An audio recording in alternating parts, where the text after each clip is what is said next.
Hi guys and welcome back to the channel Deepak Yadav Education. Welcome to the Daily Hindu News and Editorial Analysis of 11th of January 2025. तो guys आज है तारीख 11 जनवरी 2025 और है Saturday.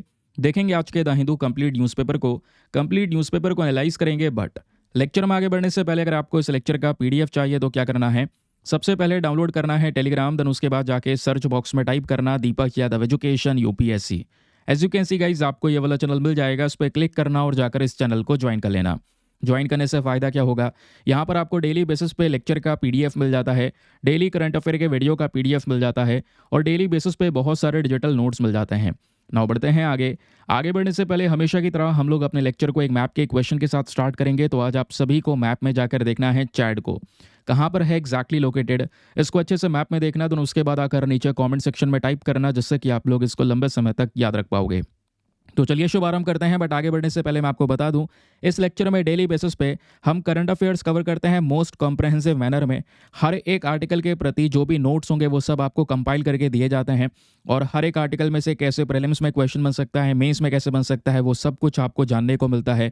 और सबसे important part इस video का है वो है बिल्कुल एंड वाला पार्ट, जहाँ पे हम लोगों ने प्रैक्टिस क्वेश्चंस को भी लगा रखा है। तो आप लोग बहुत अच्छे से इन वीडियो को सुनिएगा, जिससे आपका concentration power, memory power improve होगा। लास्ट में दोस्तों यहाँ पर क्वेश्चन दिया गया है, उसको अटेम्प्ट कीजिएगा और अटेम्प्ट करने के बाद में जो भी आपका स्कोर है उसको नीचे कमेंट सेक्शन में लिखना मत भूलना। पिछले कुछ समय पर बहुत से लोग पार्टिसिपेट कर रहे हैं और आपको भी यहाँ पर पार्टिसिपेट करना है, जो आपको एग्जाम में बहुत ज़्यादा हेल्प करने वाला है। दूसरी इंपॉर्टेंट चीज़ यहाँ पर यह भी है दोस्तों, इस वीडियो में हम बाकी सारी भीड़ से बहुत आगे चलने की कोशिश कर रहे हैं, जहाँ पे द हिंदू के अलावा इंडियन एक्सप्रेस के जो इंपॉर्टेंट आर्टिकल्स हैं उनका एनालिसिस में प्रोवाइड करवा रहा हूँ। उसके अलावा कुछ और इंपॉर्टेंट सोर्सेज, चाहे वो पीआईबी हो, एआईआर हो, यानी ओवरऑल आपको इधर उधर छांटना पड़ता है करंट अफेयर्स, यार यहाँ से क्या कवर करें, वहाँ से क्या कवर करें।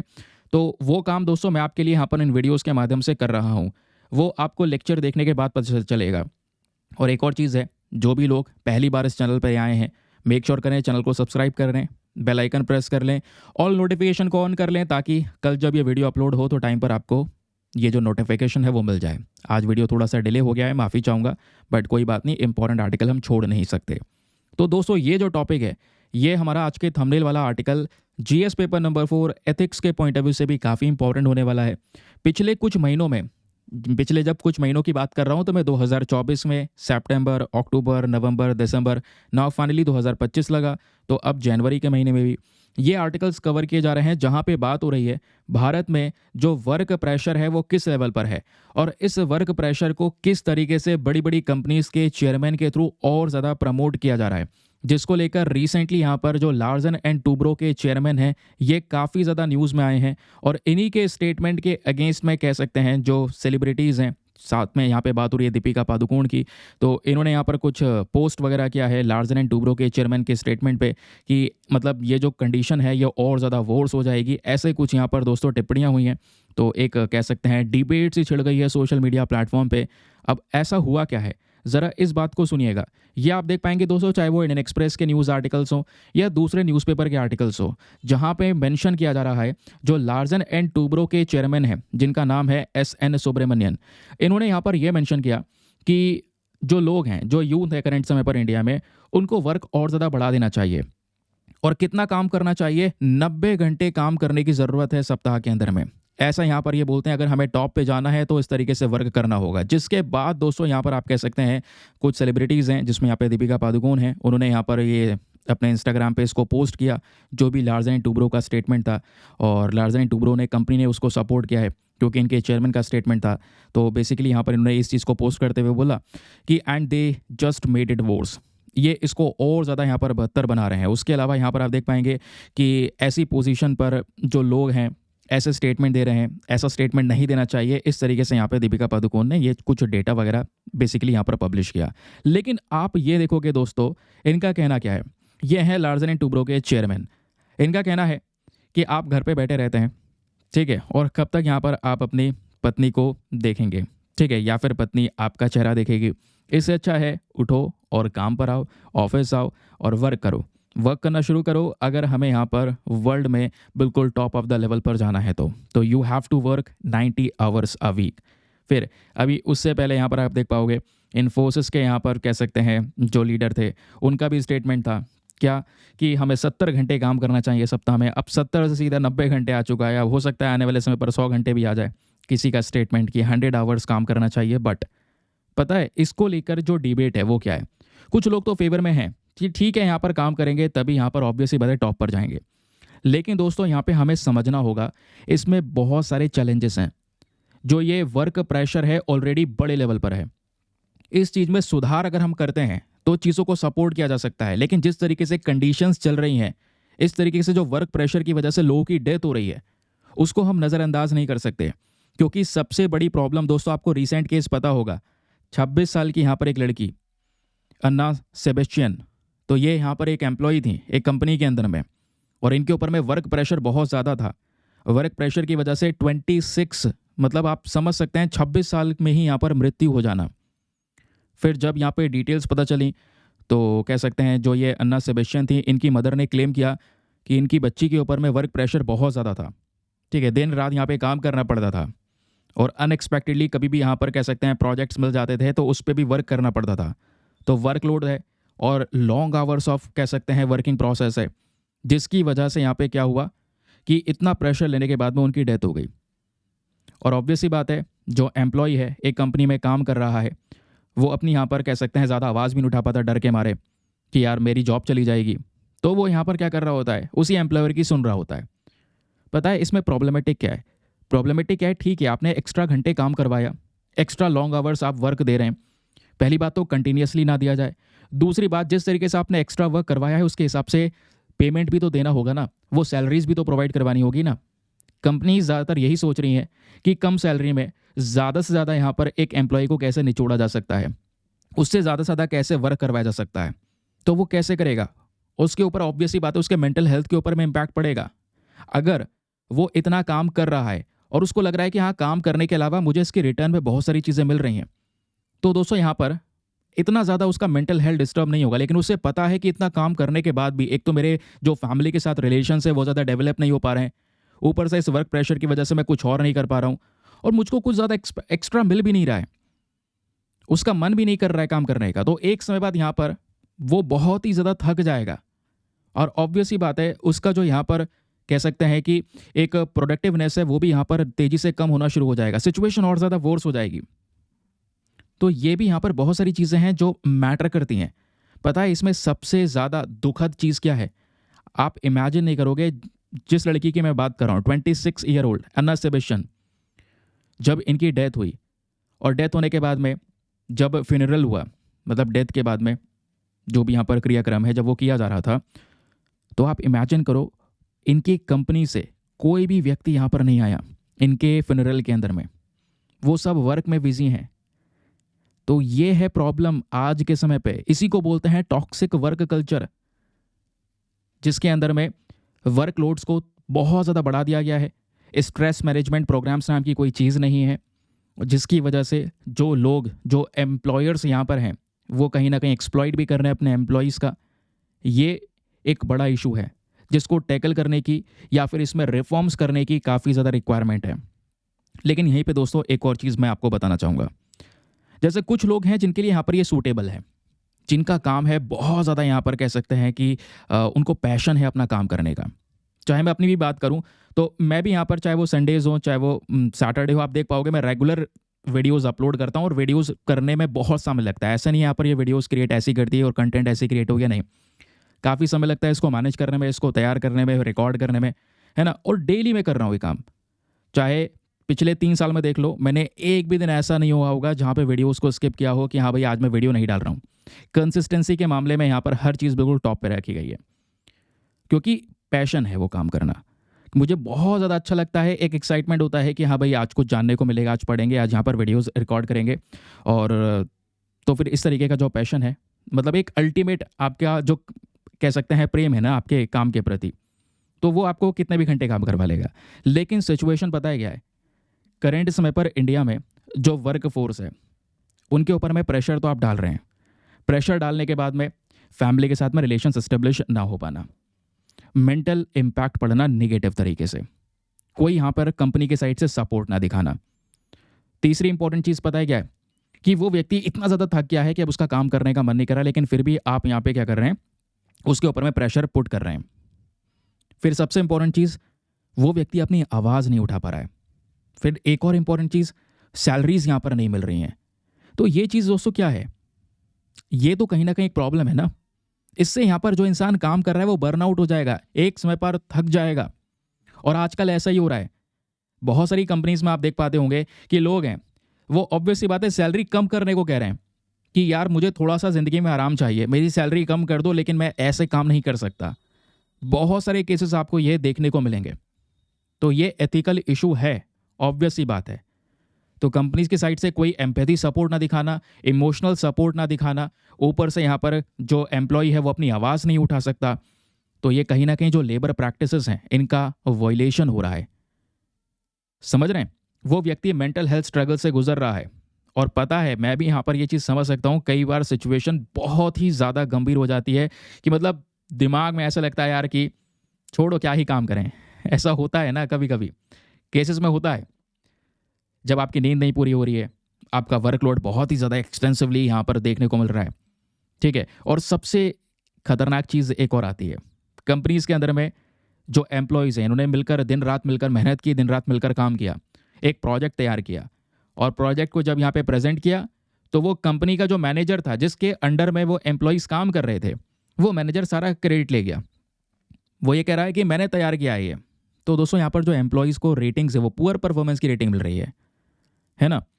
तो यहाँ पर ऑब्वियस सी बात है वो और ज़्यादा डिस्करेज हो जाएंगे, कहेंगे यार इतनी मेहनत करने का हमने सोचा था यहाँ पर कुछ रिटर्न मिलेगा, एक रिवॉर्ड मिलेगा, है ना, अप्रिसिएशन मिलेगा कंपनी की साइड से, एक अच्छा परफॉर्मेंस रेटिंग मिलेगा जिससे हम आगे और ज़्यादा प्रमोट हो सकते हैं। तो ये छोटी छोटी चीज़ें हैं जो इंसान को मोटिवेट करेंगे काम के प्रति, बट वो सब नहीं हो रहा है। समझ रहे हैं।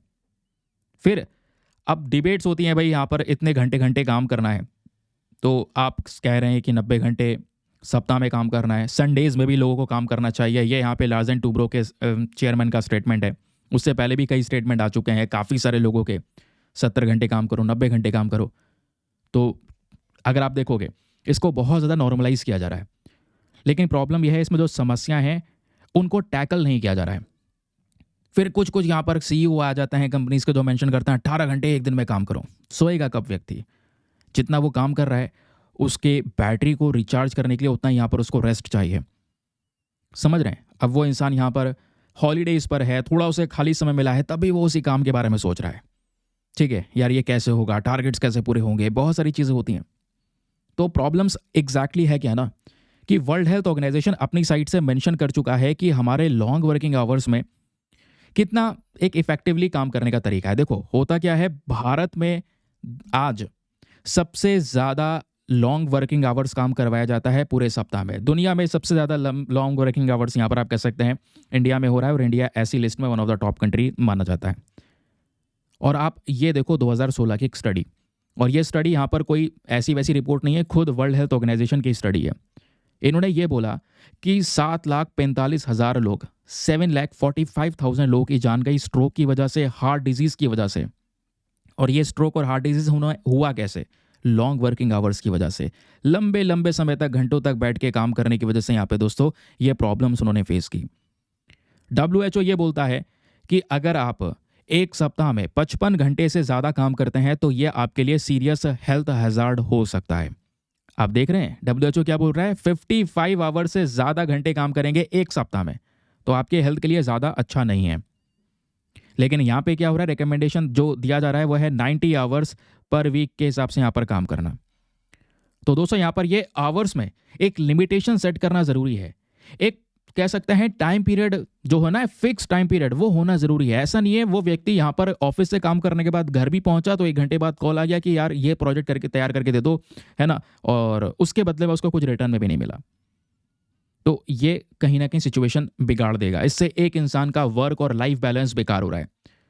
जब वो ऑफिस से निकला तो उसको कट ऑफ कर दो ना बिल्कुल, कि भाई यहाँ पर अब वो थोड़ा सा अपने फैमिली के साथ में बैठ सके, बातचीत कर सके, एंजॉय कर सके, थोड़ा सा माइंड फ्रेश होगा, कल वो उतना ही ज़्यादा प्रोडक्टिव तरीके से वर्क कर पाएगा, आपकी कंपनी को ही बड़ा कंट्रीब्यूशन दे पाएगा।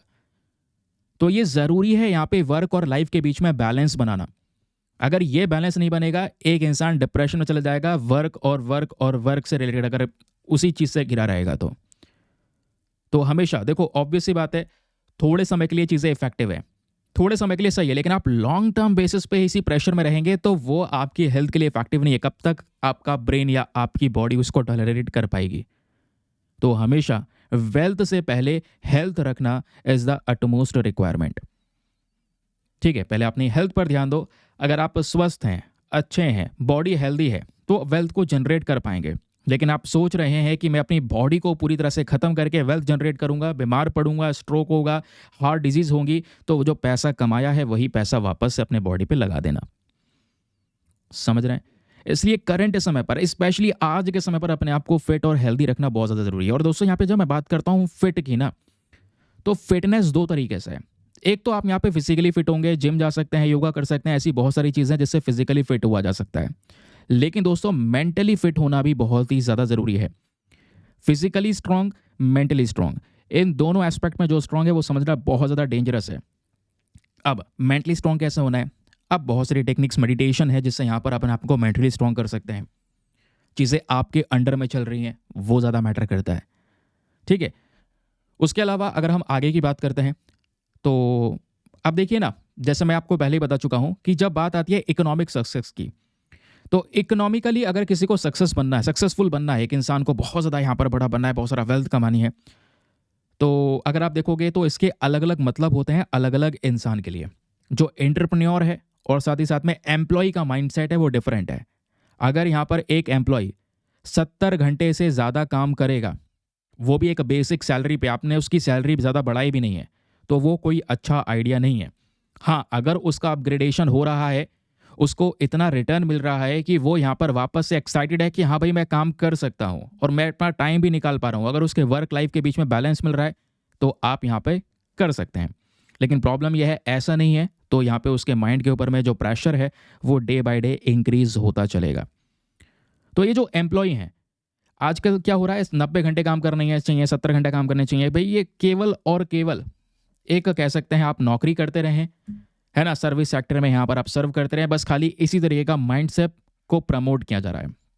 तो एक जो एम्प्लॉय है उसको कहीं ना कहीं एंटरप्रेन्योरशिप का पाथ भी लेना होगा, है ना, जहाँ पे बहुत सारी अपॉर्चुनिटी होती है एक इंसान के लिए, कंपनी क्रिएट करने में, प्रॉफिट्स अच्छे खासे रखने में। अब बड़े बड़े यहाँ पर कंपनी के चेयरमैन हैं, उनकी खुद की कंपनी है, वो यहाँ पर वर्क को प्रमोट कर रहे हैं, तो क्या डिनोट किया जा रहा है? सर्विस सेक्टर, जो एम्प्लॉयज़ हैं, है ना, इन्हीं को यहाँ पर बस खाली वो ज़िंदगी भर इसी तरीके से सर्विस देते रहें, वर्क करते रहें। इसके अलावा हमें दूसरा माइंडसेट भी बिल्ड करना होगा कि हम ज़्यादा से ज़्यादा मैन्युफैक्चरिंग चीज़ों पे क्यों नहीं फोकस कर सकते, बिजनेस सेक्टर पे क्यों नहीं फोकस कर सकते, जब हमारे पास में अपॉर्चुनिटीज़ हैं, है ना। तो ये माइंडसेट को थोड़ा सा चेंज करने की आज के समय पर ज़रूरत है।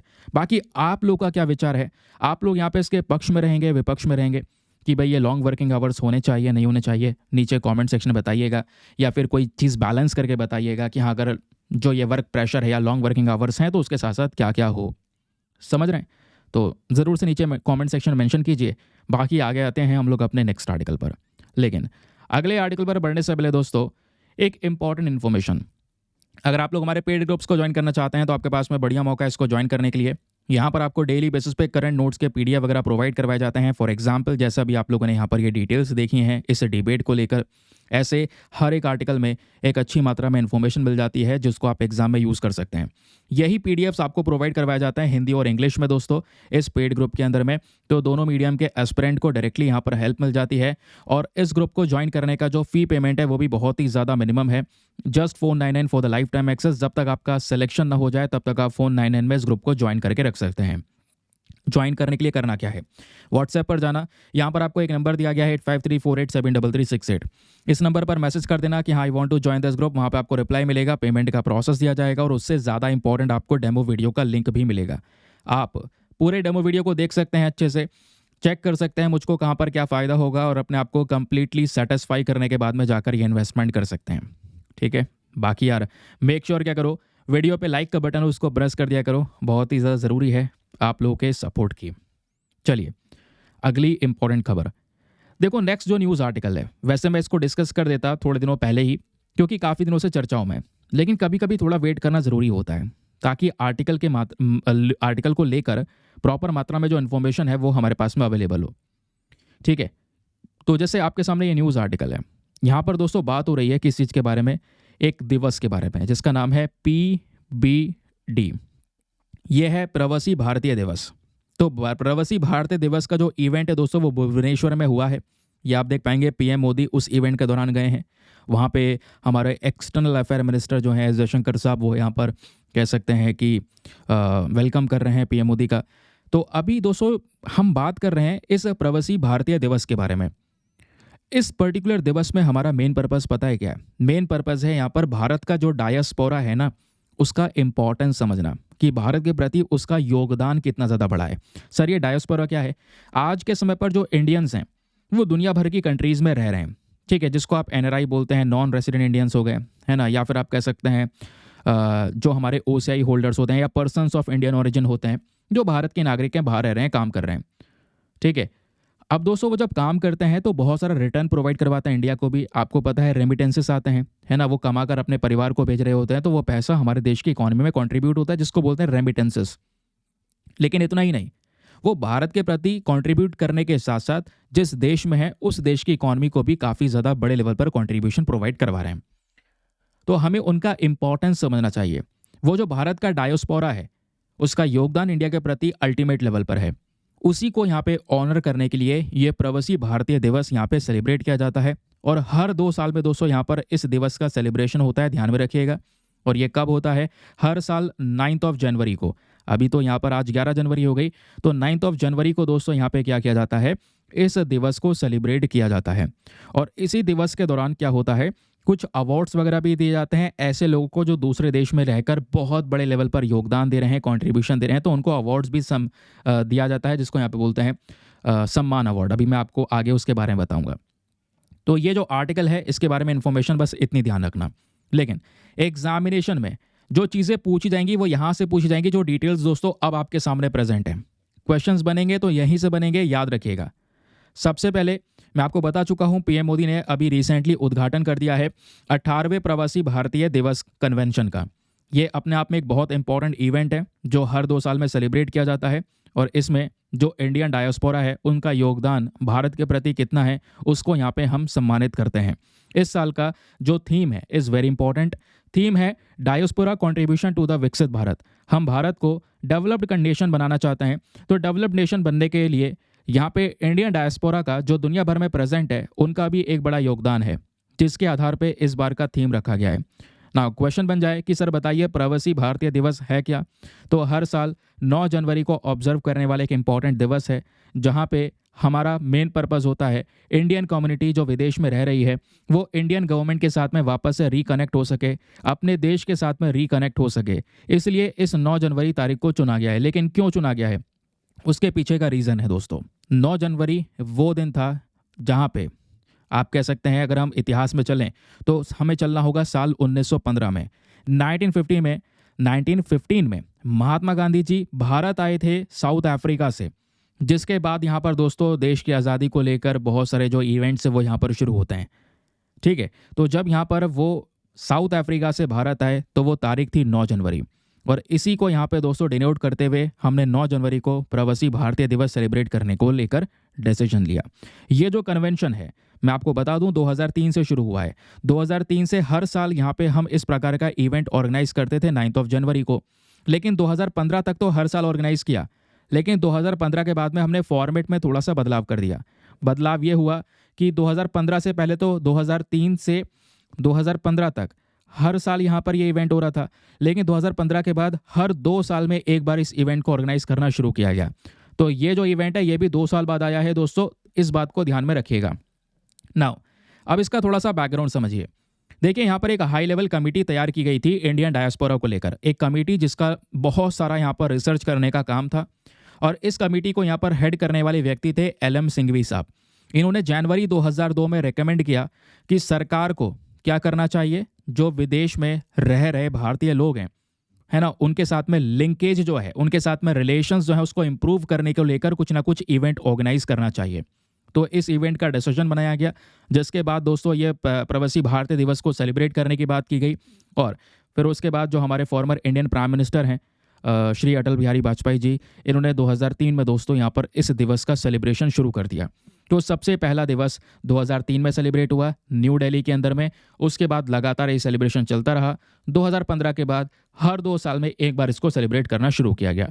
ना मोस्ट इंपॉर्टेंट पार्ट आता है यहाँ पर ये वाला कि इस प्रवासी भारतीय दिवस को सेलिब्रेट करता कौन है, इस इवेंट को ऑर्गेनाइज करने का काम किसका है।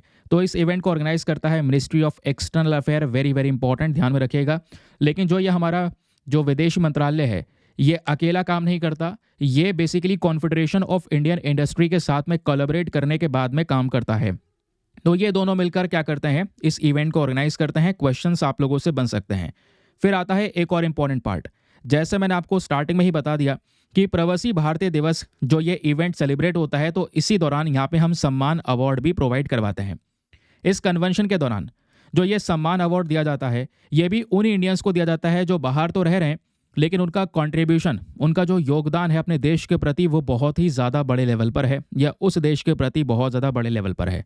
ठीक है, तो ये जो हाईएस्ट ऑनर होता है या फिर ये जो अवार्ड होता है जिसकी हम बात कर रहे हैं, ये एनआरआई यानी नॉन रेसिडेंट इंडियंस जो बाहर रह रहे हैं विदेश में, या PIO person of Indian origin जिनका कनेक्शन इंडिया से है ना, तो यहाँ पर वो सभी लोग इसमें प्रेजेंट हैं। इन सभी को यहाँ पर ये अवार्ड्स दिया जाता है। तो ये जो प्रवासी भारतीय सम्मान अवार्ड है, इस अवार्ड को देता कौन है, प्रेसिडेंट ऑफ इंडिया की साइड से दोस्तों यहाँ पर ये अवार्ड दिया जाता है, ध्यान में रखिएगा। बाकी अगर हम देखेंगे कि आखिरकार किस लेवल पर इंडियन डायस्पोरा है कि इतना बड़ा इवेंट किया जा रहा है, दोस्तों बहुत बड़ा डायस्पोरा है। मैं आपको बता दूं इंडियंस दुनिया भर में किसी ना किसी कंट्री में, आप जितनी भी कंट्रीज देखोगे कहीं ना कहीं या किसी ना किसी मात्रा में प्रेजेंट जरूर हैं, जिसमें से सबसे ज़्यादा यूएसए में है, लगभग 54 लाख के आसपास इंडियंस की पॉपुलेशन है। यूएई में 35 लाख, कनाडा में 28 लाख, सऊदी अरेबिया में 24 लाख के आसपास यहाँ पर ये पॉपुलेशन आपको देखने को मिल जाती है इंडियन डायस्पोरा की। ये सभी लोग मिलकर वहाँ पे काम करते हैं, पैसा कमाते हैं, अपने देश वापस से भेजते हैं, जिसको बोलते हैं रेमिटेंस। रेमिटेंस के मामले में इंडिया आज नंबर 1 कंट्री है। 2023 हो चाहे वो 2024 हो, बिलियंस डॉलर का जो अमाउंट है वो इन सब लोगों ने कमा के अपने देश वापस से भेजा है। ठीक है, और मैं आपको बता दूं इसका इंपैक्ट भी बहुत ज़्यादा बड़ा पड़ता है, क्योंकि इंडियन डायस्पोरा एक इंपॉर्टेंट रोल प्ले करता है उस देश के साथ में संबंध को और ज़्यादा मजबूत करने में। जैसे अगर आप देखोगे चाहे बात हो पॉलिटिक्स में, तो इसमें चाहे वो यूएसए हो, कनाडा हो, इनके साथ में संबंध हमारे बहुत मैटर करते हैं, क्योंकि इंडियंस भारी मात्रा में इन देशों में प्रेजेंट हैं।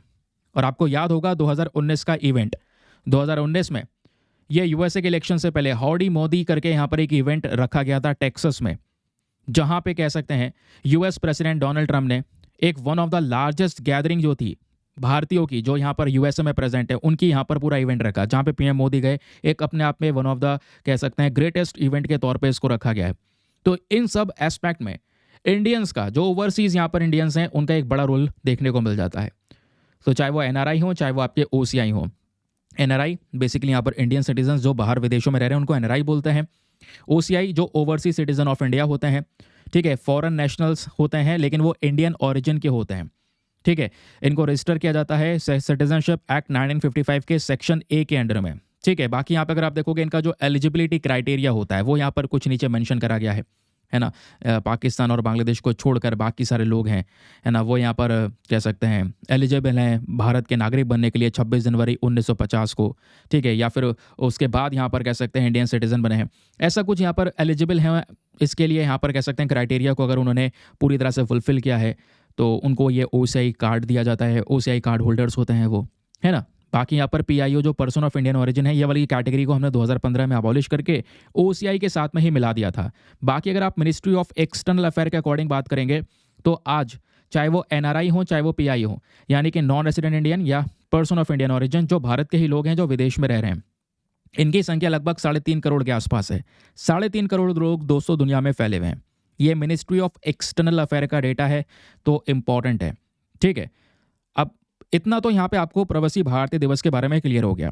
यहाँ से और भी काफ़ी सारे क्वेश्चंस बन सकते हैं। तो ये जो 18वां प्रवासी भारतीय दिवस है दोस्तों, हमने इस बार एक चीफ गेस्ट को भी बुलाया है। अब की बार के जो चीफ गेस्ट हैं वो ट्रिनिडेड एंड टोबैगो नाम का जो देश है उसके प्रेसिडेंट हैं, जिनका नाम है क्रिस्टीन कार्लो कांगलू। तो इनको यहाँ पर बुलाया गया ताकि इस कन्वेंशन को यहाँ पर ये एड्रेस कर सकें। उसके अलावा दोस्तों ये जो प्रवासी भारतीय सम्मान अवार्ड है 2025 वाला, मैंने आपको बताया ना जब ये इवेंट होता है तो इस अवार्ड से सम्मानित भी किया जाता है। तो इस बार का अवार्ड लगभग 27 लोगों को दिया जा रहा है। इसमें लोग भी हैं और ऑर्गेनाइजेशंस भी हैं जो अलग अलग 24 देश से बिलोंग करते हैं लेकिन वो इंडियन ओरिजिन के। ठीक है, अब वो यहाँ पर कह सकते हैं मालावी से हैं, Fiji, Spain, Romania, US, UK से बिलोंग करने वाले दोस्तों यहाँ पर ये सभी लोग या ऑर्गेनाइजेशंस देखने को मिलती हैं। इनमें से जो पॉपुलर अवार्ड जो करंट समय पर दिए जा रहे हैं, उन पॉपुलर अवार्ड के नाम थोड़े ध्यान रखिएगा। पहला है यहाँ पर लेख राज जुनेजा, ये जापान से हैं। इनको साइंस एंड टेक्नोलॉजी के कैटेगरी में अवार्ड दिया गया क्योंकि इन्होंने जापान के अंदर में एक बड़ा यहाँ पर काम किया है। आज के समय पर एक बड़ी कंपनी को वो हेड कर रहे हैं। उसके अलावा दूसरे हैं यहाँ पर रॉबर्ट मसी नहर, ये स्पेन में है और इनको भी यहाँ पे कम्युनिटी सर्विस कैटेगरी में अवार्ड दिया गया है क्योंकि इन्होंने वहाँ पे जो क्रिकेट है उसको बहुत प्रमोट किया है कैटेलोनिया में। उसके अलावा उनको एक टाइटल मिला है God father of local cricket का, तो कंट्रीब्यूशन है इनका, इस वजह से यहाँ पर ये अवार्ड दिया जा रहा है। उसके अलावा तीसरे व्यक्ति हैं सैयद अनवर खुर्शद, सऊदी अरेबिया में है ये। मेडिकल सर्विसेज के अंदर में यहाँ पे इनको ये अवार्ड दिया गया है। इनका एक बड़ा रोल रहा है इस पर्टिकुलर सर्विसेज के अंदर में, तो ये आप लोग ध्यान में रख सकते हैं। उसके अलावा आगे आते हैं फिर यहाँ पे दोस्तों, जब ये इवेंट ऑर्गेनाइज किया गया तो इस इवेंट के दौरान प्रधानमंत्री नरेंद्र मोदी जी ने कुछ मैसेज दिया। उस मैसेज में यहाँ पर कुछ एस्पेक्ट के ऊपर में डिस्कशन किया गया है, कुछ बेसिक सी चीज़ें आपके सामने प्रेजेंट है, इसको याद रखिएगा। सबसे पहले यहाँ पर क्या बोला है कि देखिए आज के समय पर दुनिया में जितनी भी अशांति है, यानी कि लगातार बहुत सारे युद्ध चल रहे हैं, तो ऐसा नहीं होना चाहिए। जो भविष्य है पूरे दुनिया का वो यहाँ पर शांति है। ठीक है, तो हमें यहाँ पर लॉर्ड बुद्धा वाला जो रास्ता है शांति वाला वो अपनाना है, वॉर में नहीं जाना है। फिर अगर आप देखोगे इन्होंने मेंशन किया भारत का जो अचीवमेंट है करंट समय पर दुनिया में ग्लोबल स्टेज पर वो धीरे धीरे बड़ा है, चाहे वो G20 का समिट क्यों ना हो। G20 का समिट दोस्तों 2023 में सितंबर के महीने में भारत ने होल्ड किया। तो जब G20 समिट हम लोगों ने देखा तो जो अफ्रीकन यूनियन पूरा ग्रुप है इसको हमने दोस्तों यहाँ पर मेंबर बनवाया। तो इंडिया का ये दबदबा है कि हाँ ग्लोबल साउथ का लीडर कहलाता है, पूरे अफ्रीका को रिप्रेजेंटेशन G20 में हमने दिलवाया। उसके अलावा ऐसे ही बहुत सारे और भी यहाँ पे जो डिस्कशंस है वो किए गए हैं। बाकी पीएम मोदी ने का कहना है कि इंडिया आज अपना यहाँ पर एक बड़ा विजन रखता है कि 2047 तक 2047 तक हम चाहते हैं इंडियन डायस्पोरा का बड़ा कंट्रीब्यूशन रहे और भारत एक डेवलप्ड नेशन बने अपने, जब वो 100th ईयर का इंडिपेंडेंस डे सेलिब्रेट कर रहा होगा उस दौरान। तो ये डायस्पोरा का प्रोटेक्शन बहुत ही ज़्यादा ज़रूरी है, इनका कंट्रीब्यूशन बहुत है, तो हम चाहते हैं अपने देश के साथ में इनका एक बड़ा लिंक बना रहे, जिस वजह से दोस्तों ये सेलिब्रेशन इस इवेंट का हो रहा है। आई होप आपको यहाँ पर इस आर्टिकल को लेकर एक प्रॉपर मात्रा में क्लैरिटी मिल चुकी है। मज़ा आ गया। चलिए आगे आते हैं अगली इंपॉर्टेंट खबर की तरफ। ऐसी हर एक खबर में पर्याप्त मात्रा में डिटेल्स पढ़ना ज़रूरी है कि किसी भी प्रकार से क्वेश्चन आए तो आप आराम से उसको हैंडल कर सके। नाउ ये आर्टिकल बात करता है वाइल्ड फायर रिज के बारे में। Very very important. आप लोग अगर रील्स स्क्रॉल कर रहे हैं या यूट्यूब शॉर्ट स्क्रॉल कर रहे हैं तो एक ना एक वीडियो आपके सामने आ गई होगी लॉस एंजल्स के अंदर में जो भीषण लगी हुई आग है उसको लेकर। तो लॉस एंजल्स में दोस्तों जंगलों में एक भयानक आग लगी है। भयानक मतलब आप वीडियो देखोगे चौंक जाओगे। मैसिव यहाँ पर फायर लगा हुआ है जो कई दिनों से भभक रहा है, जिसकी वजह से हंड्रेड्स ऑफ बिल्डिंग्स यहाँ पे डिस्ट्रॉय हो चुकी हैं। जो हिल स्लाइड्स है वो बर्बाद हो चुकी हैं। लगभग यहाँ पे 10 लोगों की जान गई है और ये जान जानी नहीं चाहिए थी, बट 10 लोगों की जान जा चुकी है। लेकिन उससे भी ज़्यादा पता है ये डेटा चौंकाने वाला है। इस इवेंट की वजह से 70,000 लोगों को डिस्प्लेस किया गया है, उनकी जगह से हटाया गया है। ये देख रहे हैं 70,000 लोग दोस्तों अपने घर छोड़कर निकल गए हैं, दूसरी जगह पे गए, उनके घर वगैरह सब बर्बाद हो गए हैं, जल गए हैं इस पूरे आग में। ये फोटो आपको दिख रहा है, ये बैंक ऑफ अमेरिका का फोटो है। बैंक ऑफ अमेरिका आग की चपेट में है लॉस एंजल्स में। इतनी डेंजरस यहाँ पर आग लगी है। तो दोस्तों यहाँ पर इस पूरे न्यूज़ आर्टिकल में बहुत सारे एस्पेक्ट हैं हमारे एग्जामिनेशन के पॉइंट ऑफ व्यू से, क्योंकि हमें बात करना है कैलिफोर्निया के वाइल्ड फायर के बारे में। ये वाइल्ड फायर क्या होता है, वाइल्ड फायर के पीछे के कारण क्या होते हैं, वाइल्ड फायर की वजह से कॉन्सिक्वेंसेस यानी परिणाम क्या होते हैं, और वाइल्ड फायर से निपटने के सॉल्यूशंस क्या होते हैं। ये कुछ बेसिक डेटा है जो एग्जाम में पूछा जाएगा, इसके अलावा कुछ नहीं पूछा जाएगा। तो मैं आपको तैयार करके वो डेटा दे रहा हूँ, ठीक है। तो लिख देना, देखो एग्जाम्पल है 2025 का, यहाँ पर जो लॉस एंजल्स का वाइल्ड फायर है, इस वाइल्ड फायर की वजह से लगभग 10 लोगों की जान जा चुकी है। यहाँ पे 7 लिखा है, बट अपडेटेड वर्जन में अगर आप देखोगे 10 की जान जा चुकी है। 10,000 से ज़्यादा स्ट्रक्चर्स बर्बाद हो चुके हैं, घर बर्बाद हो चुके हैं, जिसकी वजह से 70,000 से ज़्यादा लोगों को इधर से उधर डिस्प्लेस होना पड़ा है। नाउ क्वेश्चन यहाँ पर यह है कि वाइल्ड फायर सर ये होता है क्या। देखिए वाइल्ड फायर जो है ये अनकंट्रोल्ड फायर्स होती हैं। एक ऐसी यहाँ पर आग लगना जिसको कंट्रोल करना बहुत मुश्किल होता है। जंगलों की आग कंट्रोल नहीं होती। एक समय की ऑस्ट्रेलिया वाली भीषण आग पता होगी दोस्तों, जानवरों तक जल गए थे उसमें। जंगलों की आग को रोक पाना बहुत मुश्किल है। या फिर जो सूखी घास है, और स्पेशली वो जंगल जो सूखे पड़े हुए हैं लंबे समय से। वही केस दोस्तों यहाँ पे हुआ कैलिफोर्निया के साथ में। लॉस एंजल्स में जो ये जंगल हैं, ये लंबे समय से सूखे पड़े हुए थे। क्लाइमेट चेंज का एक बड़ा इम्पैक्ट नजर आ रहा है, जिसकी वजह से दोस्तों यहाँ पे जब ये आग लगी तो वो आग इतनी तेजी से फैलती चली गई जिसको रोकना इम्पॉसिबल सा हो गया। अब यही कारण होते हैं वाइल्ड फायर्स के पीछे के। लेकिन वैसे तो बहुत सारे कारण होते हैं।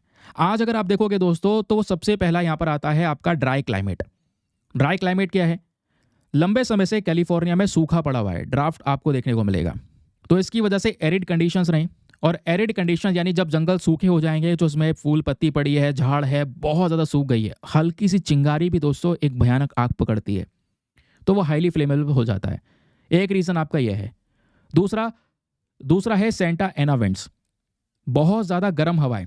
ध्यान रखना, ये हॉट विंड्स कहलाती हैं। कैलिफोर्निया के अंदर में ये स्ट्रॉन्ग और जो हॉट विंड है, ये काफ़ी तेज़ी से जब बहती है ना, तो ये गर्म हवाएं आग को और ज़्यादा बड़े लेवल पर स्प्रेड करती चली जाती हैं, जिससे जो आग है दोस्तों वो पूरे जंगल में फैल जाती है। तो एक रीज़न आपका ये सेंटा एना विंड्स भी है। थर्ड रीज़न क्या है? Vegetation density. कितना घना जंगल है, जितना सूखा जंगल और जितना घना जंगल उतनी ही भयानक आग लगेगी, क्योंकि उस आग को कह सकते हैं और ज़्यादा एक्सपैंड होने के लिए बहुत सारी चीज़ें मिल रही होंगी। घास फूस बहुत ज़्यादा है, सूखी पड़ी हुई है, पेड़ पौधे बहुत ज़्यादा हैं जो सूखे पड़े हुए हैं। जितना ज़्यादा घना होगा उतना ज़्यादा भयंकर आग लगेगी। वही केस कैलिफोर्निया के इस फॉरेस्ट के साथ में हुआ। ठीक है, फिर दोस्तों यहाँ पे क्वेश्चन ये भी आता है, आखिरकार रीज़न क्या है? कारण क्या होता है वाइल्ड फायर का? देखो, कारण बहुत सारे होते हैं, लेकिन यहाँ पे कैलिफोर्निया में क्या हुआ?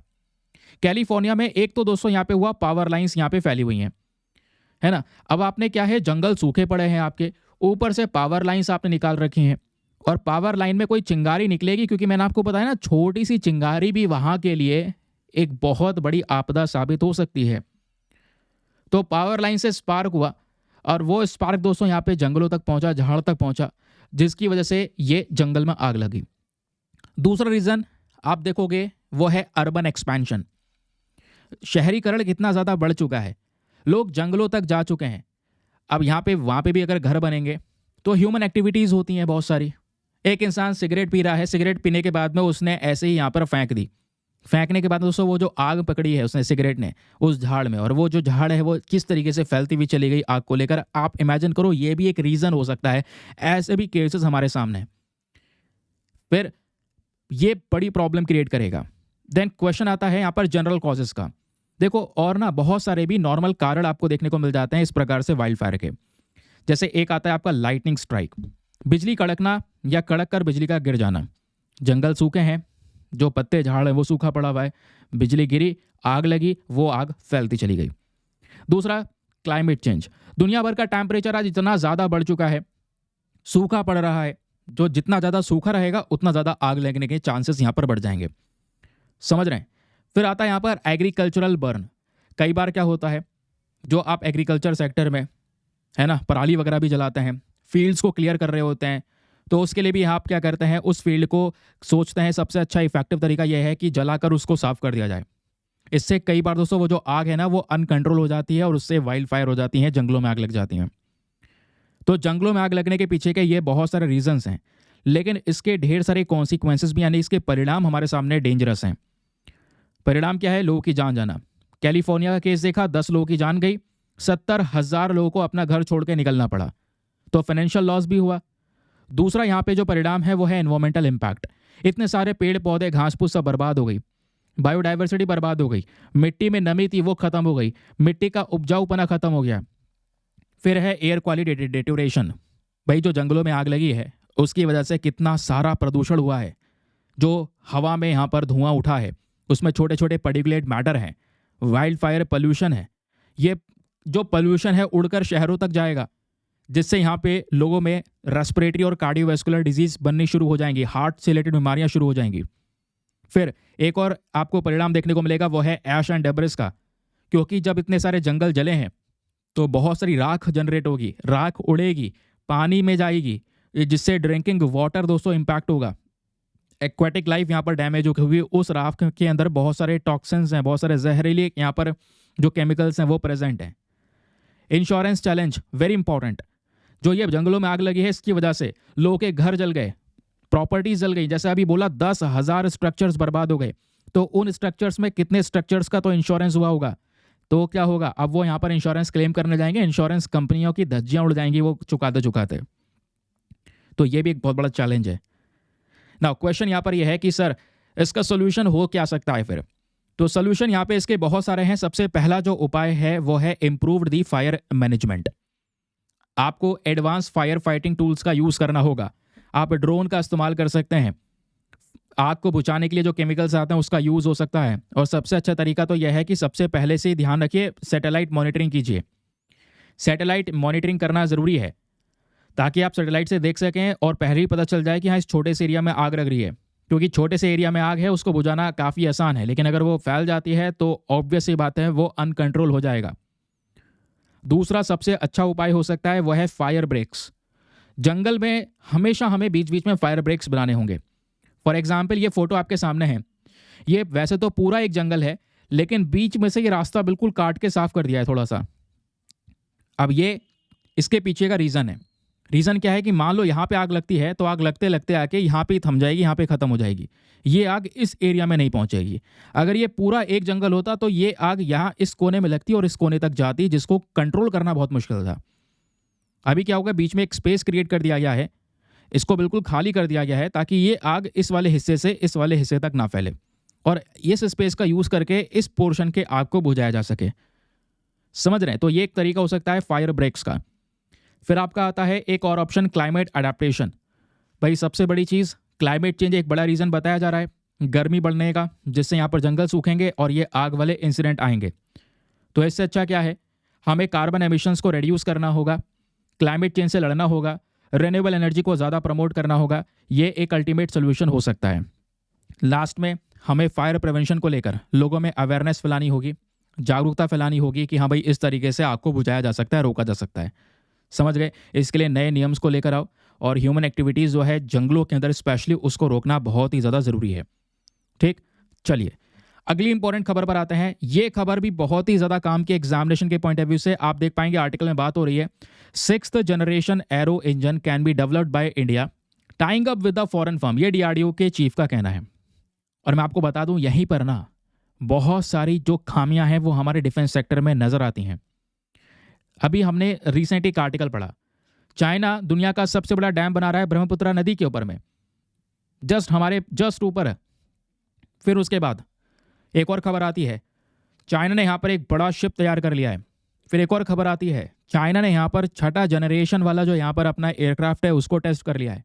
और हम क्या कर रहे हैं, डीआरडीओ के चीफ का कहना है कि 6th जनरेशन का एरो इंजन तैयार करना है। इसको हम डेवलप कर सकते हैं दूसरे कंपनीज के, बाहर के विदेशी कंपनीज के साथ मिलकर। यह डीआरडीओ के चीफ का कहना है। अभी केवल कहना है, साथ ही साथ में उन्होंने काफ़ी रिकमेंडेशन दिए हैं कि हमें डिफेंस बजट को बढ़ाना ज़रूरी है। दोस्तों आज जितना भी बजट हम अपने डिफेंस सेक्टर में खर्च करते हैं उसमें लगभग केवल 5% रिसर्च एंड डेवलपमेंट पे खर्च किया जाता है, जबकि चाइना वो 20% रिसर्च एंड डेवलपमेंट पे खर्च कर रहा है। तो हमें 20 नहीं तो कम से कम इसको 5 से बढ़ा के 15% रिसर्च डेवलपमेंट पे खर्च करना होगा, तभी इंडिया इंडिजीनियसली टेक्नोलॉजी को डेवलप कर पाएगा। अदरवाइज हमें ऐसे ही दूसरे देशों के साथ में बार बार कोलैबोरेशंस करने पड़ेंगे और उन कोलैबोरेशन की वजह से इंडिया की डिपेंडेंसी उन देशों पे बढ़ेगी, जबकि हमारा टारगेट है आत्मनिर्भर भारत बनना, ज़्यादातर प्रोडक्ट्स को खुद से डेवलप करना और लॉन्ग टर्म स्ट्रैटेजी में देखें तो वो सामान बना के एक्सपोर्ट करना। तो इस आर्टिकल में यही मेंशन किया है। चलिए मैं आपको विस्तार से बताता हूँ कॉन्टेक्स्ट क्या है। कॉन्टेक्स्ट यह है कि भारत की आज एक बहुत बड़ी एस्पिरेशन है, हमारा मेन एक सपना है कि हम 6th जनरेशन एरो इंजन तैयार करें अपने फाइटर एयरक्राफ्ट के लिए, क्योंकि 6th जनरेशन का अगर ये इंजन तैयार होगा हमारे एयरक्राफ्ट को और ताकत देगा और ज़्यादा एक्सेलरेशन देगा, ज़्यादा तेज़ी से चल सकेगा। सिंपल सी बात है, पुराने इंजन के कंपैरिजन में हमारा परफॉर्मेंस और ज़्यादा बेहतर हो सकेगा। लेकिन जो Defence Research and Development Organisation के चीफ हैं जिनका नाम है समीर वी कमत, इन्होंने जोर दिया है और ये बोला है कि ये इंजन हम डेवलप तो कर लें लेकिन वो टेक्नोलॉजी हमारे पास में है नहीं, बनाने में लगेगा समय। इससे अच्छा बाहर किसी दूसरे कंट्री के साथ में कोलैबोरेशन कर लो, उन कंपनी के साथ में, जिससे हमारे पास में ये टेक्नोलॉजी आ जाएगी। अब इसी टॉपिक पे दोस्तों हमें समझना होगा आज भारत का डिफेंस सेक्टर कौन से चैलेंजेस से गुजर रहा है, आज हमारे पास में कौन कौन से अवसर अपॉर्चुनिटीज़ हैं और क्या क्या उसके स्ट्रेटेजिक इम्प्लीकेशन हो सकते हैं। चलिए, नंबर 1 पॉइंट क्या है। जब हम बात करते हैं डीआरडीओ के चीफ स्टेटमेंट के बारे में, यानी डीआरडीओ के चीफ का जो स्टेटमेंट है उसके बारे में, तो एरो इंजन तैयार कर रहा है। क्यों? क्योंकि ये इंजन दोस्तों यहाँ पे थर्स्ट टू वेट रेशियो में काफ़ी ज़्यादा इंप्रूवमेंट दिखाएगा, परफॉर्मेंस अच्छी रहेगी, ज़्यादा तेज चल सकेगा, ये सब कुछ इसमें होगा। और इसके लिए हमें 40,000 से लेकर 50,000 करोड़ रुपए चाहिए होंगे ऐसे इंजन को डेवलप करने को लेकर। और इंडिया यहाँ पे अपने डिफेंस बजट में ही केवल 5% खर्च कर रहा है, उससे बढ़ा के 15% करना होगा, जो मैं आपको बता चुका हूँ। अगर ये सब भी ना हो सके तो हमें फॉरेन कोलैबोरेशन करने होंगे, क्योंकि अगर हमें ये छठे जनरेशन का इंजन तैयार करना है फाइटर जेट के लिए, तो इसमें कुछ इंपॉर्टेंट टेक्नोलॉजीज डेवलप करना ज़रूरी है। और वो टेक्नोलॉजीज़ कौन सी हैं? सबसे पहले हमारे पास में सिंगल क्रिस्टल ब्लेड होना चाहिए, दूसरा पाउडर मेटलर्जी डिस्क होनी चाहिए, तीसरा यहाँ पे ceramic matrix composites, very very important. इन तीनों चीज़ों का नाम ध्यान में रखिए। ये 3 चीज़ें चाहिए होती हैं, और ये तीनों चीज़ों को डेवलप करने की टेक्नोलॉजी आज भारत के पास में नहीं है। भारत के पास में वो इंफ्रास्ट्रक्चर नहीं है, वो एक्सपर्टीज़ नहीं है कि हम यहाँ पर ये single crystal blade, powder metallurgical disk या फिर सेरेमिक मैट्रिक कंपोजिट्स को बनाएं। तो हम क्या करना चाहते हैं, हम बाहर की जो फॉरेन ओरिजिनल इक्विपमेंट मैन्युफैक्चरर्स होते हैं, बाहर की विदेश की जो कंपनी होती है, इनसे बनवा लेते हैं, इनके साथ में कोलैबोरेशन कर लेते हैं। ये बेसिकली आज हम सोच रहे हैं, जबकि चाइना इसको खुद से बना चुका है। तो चाइना के मामले में अगर हम ऐसे इस फील्ड में कंपटीशन देखें तो हम बहुत पीछे हैं। हमें यहाँ पर कम्पीट किसी पाकिस्तान या किसी दूसरे देश के साथ में नहीं करना है, हमें कम्पीट यहाँ पे करना होगा, अपने से बड़ा देखना होगा। ठीक है, अब ये बहुत पीछे छूट चुके हैं, इनसे कम्पीट करना बेकार है, लेकिन जो चाइना का मैसिव डेवलपमेंट है इसको देखना होगा। ठीक है, उसके बाद आती है दोस्तों यहाँ पर इंफ्रास्ट्रक्चर गैप्स के ऊपर में बात। जो इंपॉर्टेंट इन्वेस्टमेंट है वो करना ज़रूरी है। भाई हमारे पास में ना ही हाई ऑल्टीट्यूड टेस्ट फैसिलिटीज़ हैं, फ्लाइंग टेस्ट बेड नहीं है, मैन्युफैक्चरिंग सेटअप्स में कमियां हैं। तो भाई कब आप खर्चेंगे पैसा? तो यहाँ पर इन्वेस्टमेंट की रिक्वायरमेंट है। जैसे मैंने आपको बताया, आज इशू यही है कि हम चाह रहे हैं ये टेक्नोलॉजी को डेवलप करना, लेकिन बाहर मदद लेनी पड़ेगी क्योंकि हमारे पास में वो इंफ्रास्ट्रक्चर नहीं है, क्योंकि वो पैसा ही नहीं खर्च किया हमने अपने रिसर्च और डेवलपमेंट पे, जबकि चाइना ने इसको खुद इंडिजीनियसली डेवलप किया। तो एक और चीज़ आती है, अगर आप इस 6th जनरेशन के एरो इंजन को तैयार करते हैं तो इसमें ना कुछ चैलेंजेस भी हैं दोस्तों। पहला चैलेंज यही है कि हमारे पास में टेक्नोलॉजी को लेकर इशू है। इसमें सेरेमिक मैट्रिक्स कंपोजिट्स ये सब चीज़ें यहाँ पर चाहिए होंगी, जो कि आज हम लोग नहीं बना पाए। फंडिंग का इशू है, क्योंकि यहाँ पे अगर आप देखोगे तो यूएस और चाइना दोनों बहुत ज़्यादा इन्वेस्टमेंट करते हैं अपने रिसर्च एंड डेवलपमेंट पे, बट इंडिया इस तरीके से फंडिंग पे पैसा खर्च नहीं करता है, which is a big problem. फिर बात आती है defence on foreign technology, defence बोल रहा हूँ, डिपेंडेंस ऑन फॉरेन टेक्नोलॉजी। आज ये देश बाकी देशों की बात करेंगे इतने निर्भर नहीं है, हमें यहाँ पर निर्भर होना पड़ रहा है। फिर निर्भर होंगे तो दोस्तों उतना ही रिस्ट्रिक्शंस आएगा, टेक्नोलॉजी ट्रांसफर होगी नहीं होगी, कॉपीराइट के इशू रहेंगे, बहुत सारी समस्याओं से गुजरना पड़ेगा। आज हमारे पास में इंफ्रास्ट्रक्चर की कमी है, ये एक बड़ा इशू है। कंपटीशन के अंदर अगर हम देखेंगे तो चाइना काफ़ी एडवांस हो चुका है, इंडिया काफ़ी पीछे रह चुका है, हमें इमीडिएट एक्शंस की रिक्वायरमेंट है। अब ये सब कर सकते हैं हम, इसको लेकर भारत के पास में ढेर सारे अवसर हैं, अपॉर्चुनिटीज़ हैं, और उन अपॉर्चुनिटीज़ का फ़ायदा कैसे उठाना है सर, ये सुनिए। सबसे पहला काम, हमें खुद का डिफेंस मैन्युफैक्चरिंग सेक्टर को बूस्ट करना होगा। जो ये प्रोजेक्ट है इसको आत्मनिर्भर भारत यानी सेल्फ रिलायंट इंडिया के कॉन्टेक्स्ट में इंप्रूव कीजिए। हमें यहाँ पर बहुत सारी जो अपॉर्चुनिटीज़ हैं वो यहाँ पर बनानी होगी। प्राइवेट और पब्लिक सेक्टर, सरकारी कंपनी, प्राइवेट कंपनीज के बीच में कोलैबोरेशन होना ज़रूरी है अगर मजबूत इकोसिस्टम चाहिए तो। टेक्नोलॉजीज़ को डेवलप करने के लिए हमें ये एक्सपर्ट बनना होगा इसके अंदर में, और उसके लिए मैन्युफैक्चरिंग सेक्टर को ग्रो करना है, उसके लिए इन्वेस्टमेंट करना ज़रूरी है।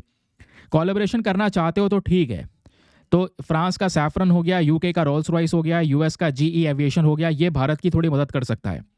लेकिन हमें कोलैबोरेशन ऐसे ध्यान में रखना होगा कि हम सीधा टेक्नोलॉजी ट्रांसफ़र करें इनसे, कि टेक्नोलॉजी ही मांग लें, उससे सीख के खुद के प्रोडक्ट्स को डेवलप कर सकें। क्योंकि 6th जनरेशन के एरो इंजन को तैयार करना ये ज़रूरी है, तभी 7th जनरेशन 8th जनरेशन के एरो इंजन आएंगे, जब यहाँ पर 6th का आएगा। अगर हम पहले ही अटके रहेंगे 4थे और 5वें इंजन पे ही, तो यहाँ पे आप चाइना या यूएसए जैसे कंट्री के साथ में compete नहीं कर सकते, जिसके साथ में आप आज रेस लगा रहे हैं। समझ रहे हैं? तो ये एक बिग प्रॉब्लम है। फिर बात आता है यहाँ पे दोस्तों थोड़ा सा कंपैरेटिव एनालिसिस। एक मैंने आपको चार्ट प्रोवाइड करवा दिया है, ये काफ़ी अच्छा चार्ट है। जहाँ पे इंडिया और चाइना के एरो इंजन टेक्नोलॉजी को कंपेयर किया गया है, जो टेक्नोलॉजी हमारे फाइटर जेट्स में यूज़ होती है, जो इंजन की टेक्नोलॉजी होती है। तो इंडिया यहाँ पे 4th जनरेशन को डिमॉन्स्ट्रेट कर चुका है, चाइना यहाँ पे 5th और 6th जनरेशन को टेस्ट कर चुका है। तो प्रॉब्लम यहाँ पर यह है कि भारत का जो डिफेंस बजट है वो 5% है, चाइना का डिफेंस बजट 10 से 20% है। मतलब रिसर्च और इन्वेस्टमेंट के ऊपर में स्पेशली इंफ्रास्ट्रक्चर की कमी है, इनके पास में एडवांस इंफ्रास्ट्रक्चर है। आज हम लोग डिपेंडेंट है दूसरी कंपनी पे, ये खुद से यहाँ पर डेवलप कर रहे हैं रशिया के साथ मिलकर। हमारे पास में बहुत सारे फाइटर जेट प्रोग्राम है लेकिन बहुत डिले हैं। तेजस MK2 M का इनका रैपिड प्रोग्रेस हुआ है, J20 J31 प्रोग्राम्स भी इन्होंने बहुत रैपिडली डेवलप किए हैं। तो आगे भविष्य के लिए कुछ सोल्यूशंस दिए गए हैं, वे फॉरवर्ड यहाँ पर शेयर किया गया है। नंबर 1 वे फॉरवर्ड, वही सिंपल सी बात है, R&D यानी रिसर्च एंड डेवलपमेंट पे पैसा बढ़ाइए, कोलैबोरेशन कीजिए, इंफ्रास्ट्रक्चर डेवलप कीजिए, अच्छी वर्कफोर्स को बनाइए, अच्छा सपोर्ट प्रोवाइड करवाइए, नए इनोवेशंस कीजिए। यही चीज़ें हो सकती हैं जो हमको आगे लेकर जाएंगी। नाउ यहाँ पे आता है अगला important article. Next article is about Z Morh tunnel. हाल ही में जेड मोर टनल को लेकर चर्चाएं हुई हैं, बहुत सारे आर्टिकल्स यहाँ पे पब्लिश हुए हैं। आपके सामने यहाँ पर एक न्यूज़ आर्टिकल नजर आएगा। Prime minister Narendra Modi Z Morh tunnel को ओपन करने वाले हैं कश्मीर लद्दाख कॉरिडोर में। तो ये जो टनल बनाया गया है दोस्तों, कश्मीर लद्दाख कॉरिडोर के बीच में टनल बनाया गया है, क्योंकि पहाड़ी इलाका है कश्मीर लद्दाख का, तो गुफाएं यहाँ पे सबसे इंपॉर्टेंट रोल प्ले करती हैं। तो जेड मोर टनल चर्चाओं में, इसका उद्घाटन 13 जनवरी यानी परसों होने वाला है, जिस वजह से दोस्तों यहाँ पर यह टनल न्यूज़ में बना हुआ है। तो हम परसों के उद्घाटन का इंतजार करने से पहले क्यों ना आज ही डिस्कस कर लें जेड मोर टनल क्या है। जेड मोर टनल एक सबसे मेजर, सबसे पहला माइलस्टोन होने वाला है, जो हमारे कश्मीर और लद्दाख के बीच में एक कनेक्शन को और ज़्यादा बिल्टअप करेगा। और ये जो टनल है पूरे साल के लिए ओपन रहेगा, ऑल सीजन वर्क करने वाला है। उस एरिया में बर्फ़ बहुत पड़ती है, तो नॉर्मल रोड्स बर्फ़ से भर जाती हैं, बंद हो जाती हैं, ट्रैफिक का इशू रहता है, तो हमने टनल बना दिया जो ऑल ईयर काम करेगा, जिसका उद्घाटन यहाँ पे जल्दी होगा। क्वेश्चन यहाँ पर यह है कि सर इसका नाम जेड मोर टनल ही क्यों है? क्योंकि जो ये गुफा बनाई गई है ना दोस्तों, वैसे नॉर्मल टनल सीधी होती है, ये टनल जो है थोड़ा सा इस तरीके से जेड वाली शेप में है, जहाँ से आपने एंट्री की और ऐसे निकल गए, तो नाम ही इसका जेड मोर टनल कर दिया गया।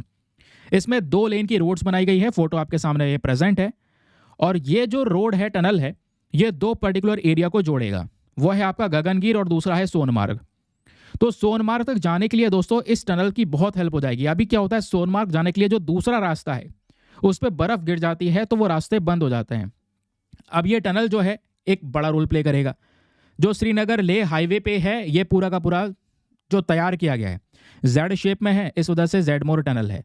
इसका लोकेशन अगर मैं आपको दिखाऊं दोस्तों, तो ये नजर आएगा, श्रीनगर और लेह के बीच में यहाँ पर ये जेड मोर टनल है, और ये टनल इस तरीके से हेल्प करने वाला है।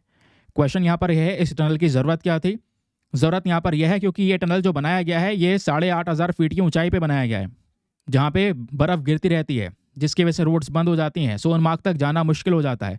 अब क्या है, टनल है तो अंदर से निकल जाएंगे चुपचाप। इस टनल की लेंथ बहुत ज़्यादा बड़ी है, 6.5 किलोमीटर का ये टनल है। इस टनल को इस तरीके से तैयार किया गया है जिसमें से 1000 गाड़ियाँ निकल सकती हैं 1 घंटे में, अगर 80 किलोमीटर पर आवर की स्पीड से वो निकलती हैं तो। कोई टोल टैक्स यहाँ पर नहीं कलेक्ट किया जाएगा। और एडिशनली यहाँ पर बोला जा रहा है, इस टनल के पैरेलली, इस टनल के साइड में ही यहाँ पर 4.26 किलोमीटर का एक एस्केप टनल भी बनाया गया है। ठीक है, मान लो कोई इशू हो जाता है ना, कि मान लो कोई ट्रैफिक वगैरह फिर भी यहाँ पे कंट्रोल नहीं हो पाता है, तो हम क्या करेंगे, उस एस्केप टनल के थ्रू जो ट्रैफिक है उसको आगे निकाल दिया जाएगा। तो ये सब चीज़ें यहाँ पर की गई हैं इस टनल के अंदर में। बाकी एक वेंटिलेशन टनल भी यहाँ पर यूज़ किया गया है। तो इसका इंपॉर्टेंस क्या है? इंपॉर्टेंस यही है कि ये टनल आपको सोनमार्ग तक की एक ऑल वेदर कनेक्टिविटी देगा। ये टनल यहाँ पर ऑल ईयर राउंड लद्दाख से कनेक्टिविटी प्रोवाइड करवाएगा श्रीनगर की। और ये इंपॉर्टेंट भी है मिलिट्री पर्सनल के लिए, बॉर्डर पर जाना है तो वो आराम से जा सकेंगे इस टनल का यूज़ करके।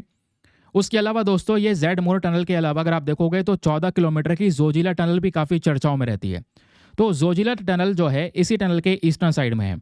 उसका भी मेन पर्पज़ यही है, कश्मीर और लद्दाख, है ना, या हमारा LOC वाला रीजन हो गया या LAC वाला रीजन हो गया, इनके बीच में अच्छी कनेक्टिविटी रहे। इंडियन मिलिट्री को कहीं पर भी जाना हो, कोई भी समस्या हो बॉर्डर पे, तो तुरंत पहुंच सकें।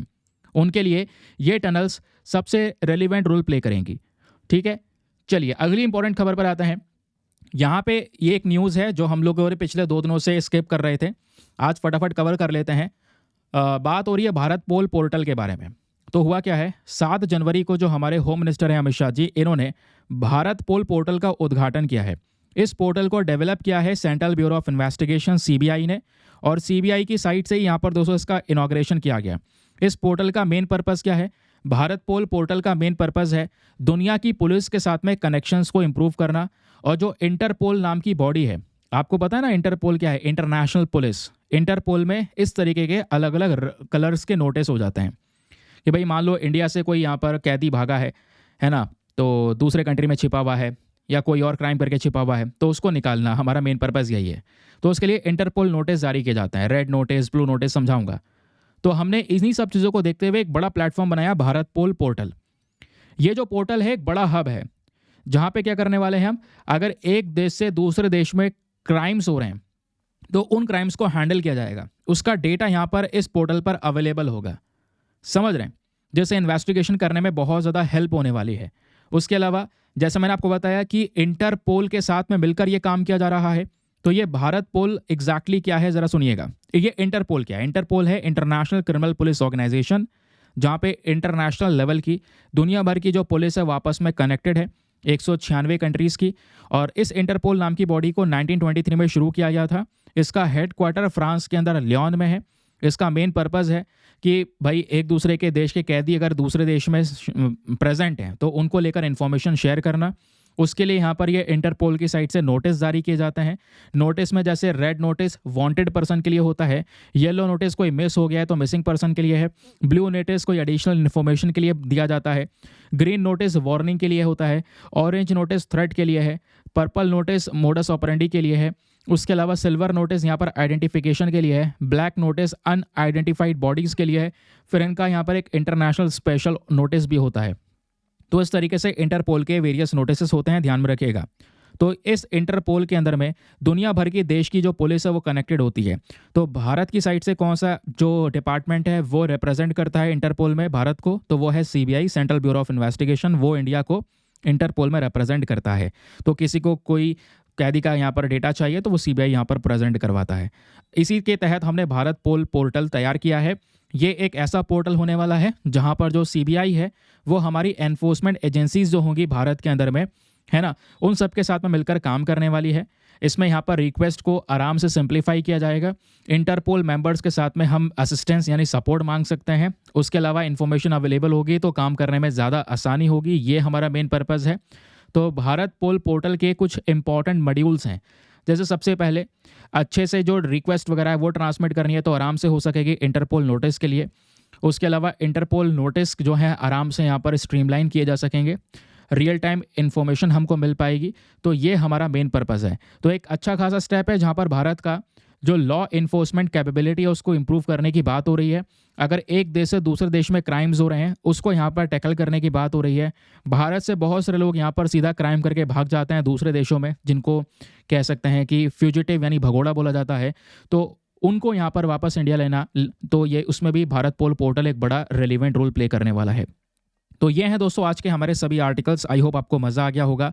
बहुत सारी चीज़ें हमने डिस्कस की हैं। वर्क प्रेशर वाला जो आर्टिकल है ये ऑलरेडी हम लोगों ने कवर कर लिया है। ये हमारा आज का न्यूज़पेपर एनालिसिस दोस्तों होता है समाप्त। लेकिन समाप्त करने से पहले आपके प्रीलिम्स के प्रैक्टिस क्वेश्चंस, फटाफट इन क्वेश्चन को सुनिएगा और इनके आंसर नीचे कमेंट सेक्शन में लिखना सबसे ज़्यादा ज़रूरी है। Question number 1, why was January 9 chosen to as the date for celebrating Pravasi Bharatiya दिवस? जो 9 जनवरी है, हम 9 जनवरी को ही क्यों प्रवासी भारतीय दिवस सेलिब्रेट करते हैं? ऑप्शन नंबर ए, क्योंकि यहाँ पर 1915 में इसी तारीख को महात्मा गांधी जी साउथ अफ्रीका से इंडिया आए। या ऑप्शन नंबर बी, क्योंकि यहाँ पर ये 9 जनवरी भारत का पहला इंडिपेंडेंस मूवमेंट को सेलिब्रेट करता है। या ऑप्शन नंबर सी, ये वो दिन है जब इंडिया ने रिपब्लिक स्टेटस को अचीव किया। या ऑप्शन नंबर डी, ये वो दिन था जब एनआरआई को वोटिंग राइट्स दिए गए। तो बताइए which is the correct option? तो इसका आंसर फटाफट लिखो। नेक्स्ट क्वेश्चन, अगला प्रश्न आपके सामने है, which of the following feature is a key aspect of Bharatpol portal? Bharatpol portal का मेन की फीचर क्या है? पहला, भारत पोल पोर्टल एक रियल टाइम कम्युनिकेशन का काम करेगा इंडिया के लॉ एनफोर्समेंट और साथ ही साथ में इंटरपोल के बीच में। या दूसरा, भारत पोल का मेन पर्पस है केवल और केवल अपने देश के क्रिमिनल केसेस को हैंडल करना। या ऑप्शन नंबर सी, ये हेल्प करेगा जो इंटरनेशनल पुलिस फोर्सेस हैं उनको ट्रेनिंग प्रोवाइड करवाने में। या ऑप्शन नंबर डी, ये जितने भी एनवायरमेंटल क्राइम्स होंगे दुनिया भर में उनको ट्रैक करने का काम करेगा। नाउ नेक्स्ट क्वेश्चन आता है आपके सामने। अगला प्रश्न बात करता है जेड मोर टनल के बारे में। जेड मोनो टनल कौन से हाईवे पे लोकेटेड है ये बताना है। Option number A Srinagar Jammu highway, B Srinagar Leh highway, C Manali Leh highway या फिर डी पठानकोट अमृतसर हाईवे। बताइए यहाँ पर इसका सही उत्तर क्या होना चाहिए। Next question, which of the following technology is require to develop 6th generation aero engines. बहुत अच्छा क्वेश्चन है, बहुत ही ज़्यादा अच्छा, इसको याद रखेगा। देखिए जो नीचे 3 स्टेटमेंट दिए गए हैं, तीनों में से पूछा गया है वो कौन सी टेक्नोलॉजीज हैं जिसकी ज़रूरत पड़ती है 6th जनरेशन के एरो इंजन बनाने में। पहला, single crystal blade powder metallurgical disk, दूसरा सेरेमिक मैट्रिक्स कंपोजिट्स, या फिर तीसरा artificial intelligence based navigation system. तो इन तीनों में से क्या जरूरत पड़ती है? नीचे ऑप्शन चुनना है आपने। Option number A 1 and 2 only, B 2 and 3 only, C 1 and 3 only, या फिर डी तीनों के तीनों सही हैं। नाउ द नेक्स्ट क्वेश्चन, अगला प्रश्न बात करता है कि भारत पोल पोर्टल को हमने लॉन्च किया है, भारत की कौन सी ऑर्गेनाइजेशन के थ्रू यहाँ पर इसको लॉन्च किया गया, और जो वो ऑर्गेनाइजेशन इंटरनेशनल पुलिस कॉर्पोरेशन को बढ़ाएगी भी। Option number A Ministry of Home Affairs, B Border Security Force, C National Investigation Agency, या फिर डी जो हमारा सेंट्रल ब्यूरो ऑफ इन्वेस्टिगेशन है यानी सीबीआई। तो बताइए यहाँ पर इसका सही उत्तर क्या होना चाहिए। तो ये है दोस्तों क्वेश्चंस। आई होप आप लोगों ने इन सभी क्वेश्चन के आंसर दे दिए होंगे, बिल्कुल सही सही दिए होंगे। एक बार मैं आपको चलो इसका आंसर बताता हूँ ताकि आप रीमैच कर सकें, और अपना स्कोर नीचे कमेंट सेक्शन में ज़रूर से लिखना ताकि यहाँ पर पता चल सके कि हाँ कितने सारे लोग इसको अटेम्प्ट कर रहे हैं। चलिए आंसर्स को देखना शुरू करते हैं। नाउ क्वेश्चन नंबर 1 का आंसर कि भाई वो 9 जनवरी तारीख को ही हमने क्यों चुना है फॉर द सेलिब्रेशन ऑफ प्रवासी भारतीय दिवस। तो इसका option number A is the correct answer, क्योंकि वो तारीख 9 जनवरी की इसलिए चुनी गई है क्योंकि सन 1915 में इसी 9 जनवरी को महात्मा गांधी जी साउथ अफ्रीका से भारत आए, फिर उसके बाद में फ्रीडम मूवमेंट को यहाँ पर आगे लीड किया। दूसरा क्वेश्चन कि भाई बताइए भारत पोल पोर्टल का ये वो कौन सा इंपॉर्टेंट फीचर है। तो पहला इसका सही उत्तर होना चाहिए वापस से यहाँ पे, क्योंकि भारत पोल का मेन पर्पज़ है रियल टाइम कम्युनिकेशन बैठाना भारत के लॉ एनफोर्समेंट और इंटरपोल के बीच में। तो again option number A is the correct answer. फिर अगला प्रश्न पूछा गया जेड मोर टनल कौन से हाईवे पे लोकेटेड है। इसका सही उत्तर है again option number B Srinagar Leh और highway. Answer number B is the correct answer. Next question आपसे पूछा गया कि वो कौन सी टेक्नोलॉजी है जिसकी ज़रूरत पड़ती है 6th जनरेशन के एरो इंजन्स को बनाने में। तो इसका सही उत्तर होना चाहिए ऑप्शन नंबर 1 and 2, यानी अगेन ए है 1 and 2 ओनली। तो क्योंकि आपको single crystal blade powder metallurgical disk ceramic matrix composites ये मैंने आपको बताया था, ये टेक्नोलॉजीज़ की रिक्वायरमेंट होती है ऐसे एरो इंजन्स को तैयार करने में। नेक्स्ट क्वेश्चन, भारत पोल पोर्टल को लॉन्च किया गया है वो कौन सी भारत ऑर्गेनाइजेशन के थ्रू जिसने यहाँ पर इंटरनेशनल पुलिस कॉर्पोरेशन को बढ़ाने का भी काम दिया गया है। तो ऑप्शन नंबर डी इसका सही उत्तर है, वो है central bureau of investigation that is CBI. तो ये था दोस्तों आज का डिस्कशन। आई होप आपको मज़ा आया होगा। तो क्या स्कोर आया है आपका नीचे कमेंट सेक्शन में ज़रूर से लिखना ताकि पता चल सके कितने लोग पार्टिसिपेट कर रहे हैं। बाकी मेक श्योर करना जो भी व्यक्ति पहली बार जुड़े हैं चैनल पे सब्सक्राइब बटन है उसको प्रेस करें, बेल आइकन को प्रेस करें, ऑल नोटिफिकेशन को ऑन कर लें, और मिलते हैं आप लोगों से नेक्स्ट वीडियो में। आज के लिए bye bye, have a nice day, thank you and Jai Hind.